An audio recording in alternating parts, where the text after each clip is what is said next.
So here with Coach Leroy Burell for Auburn at the NCAAs, but wanted to ask a little bit about, your history in the sprints and then, of course, some of the present day. But I'm curious kind of how you reflect back, in the 90s and, the competition between a lot of the guys, in the 100-meter dash back then.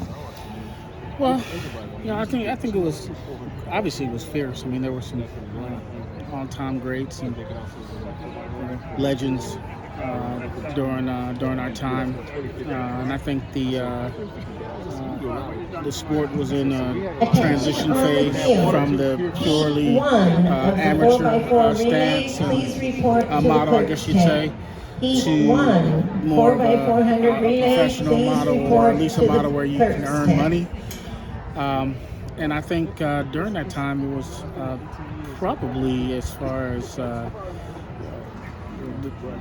dollar for dollar, 90s dollars or 80s dollars compared to 2024 dollars, a bit more money involved. So, but at the same time,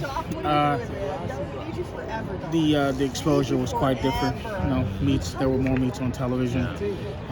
There was more access by the general public.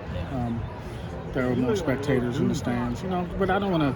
I'm not saying all this to cast a disparaging light on the current state of the sport. It was just a little different. I think it's a lot more difficult to get the public's eye, and I think there was a little bit more nostalgia for the purity of sport at that point in time. So it was a great time. But things change. Everything's evolved. So and the sport has evolved and needs to continue to evolve. Yeah. And then I'm curious how you look at the current landscape of the sprints right now, where we have guys like a Noah or a Christian, Fred. Well, I think you've got probably similar people. Kind of, there are archetypes here. Every sport, at least as I see it, kind of compares current athletes to the past. So you can probably slot athletes in, and compare them to guys in that era.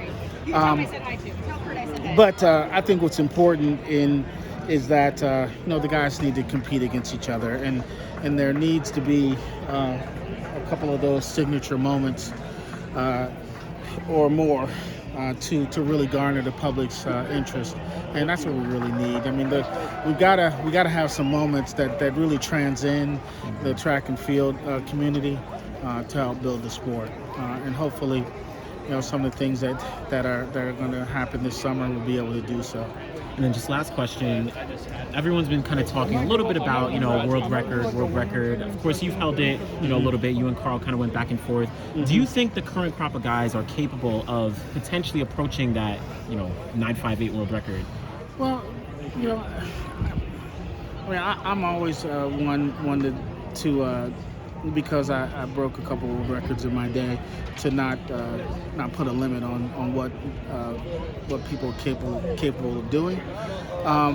But I think what has to happen is you got to get a lot of people in the neighborhood. Once you get a pretty good group of people in the neighborhood, I think the belief level and the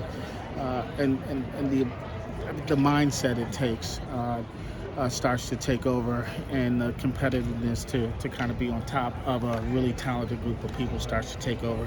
And I think we're approaching that situation. Nice. Appreciate you, Coach. Okay, thanks.